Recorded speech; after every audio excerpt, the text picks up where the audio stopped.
Hi மக்களே, வணக்கம் and welcome back to Abi's home cooking. So இன்னைக்கு ஃப்ரைடே ஸ்பெஷல் என்னன்னு பார்க்கலாமா?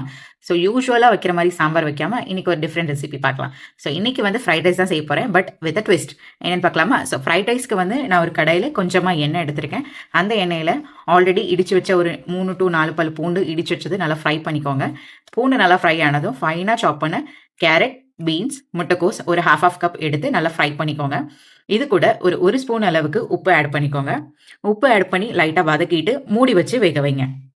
ஸோ நம்ம காய் வந்து ஹாஃப் பாயில் ஆனால் போதும். ஸோ இது வேகிற டைமில் நான் ஆல்ரெடி ஒரு ஒன் கப் அளவுக்கு பாஸ்மதி ரைஸும் கொஞ்சமாக பட்டாணி ஒரு ½ கப் அளவுக்கு ரெண்டையுமே பாயில் பண்ணி வச்சுருக்கேன்.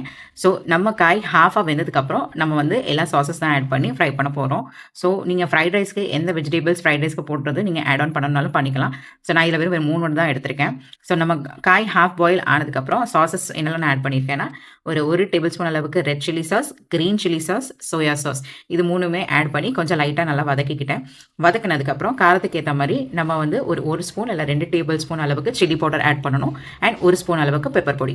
ஸோ இதெல்லாம் ஆட் பண்ணி ஒரு 3 to 5 minutes நல்லா வதக்கி எடுத்துக்கோங்க. அந்த பச்சை வாசனை மசாலாவோட போகிறது வரைக்கும் நல்லா வதக்கி எடுத்துக்கோங்க.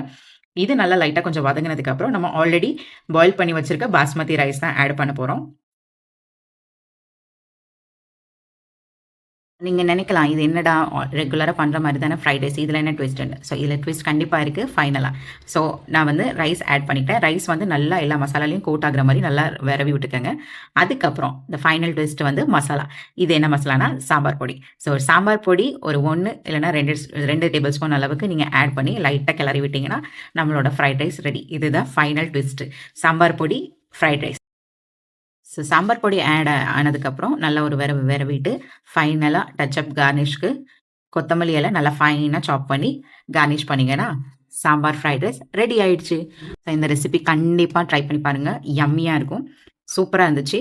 ஸோ பிடிச்சிருந்தா லைக் பண்ணுங்கள், ஷேர் பண்ணுங்கள், சப்ஸ்கிரைப் பண்ணுங்கள். நெக்ஸ்ட் ஒரு சூப்பர் வீடியோட உங்களை பார்க்குறீங்க. Stay tune.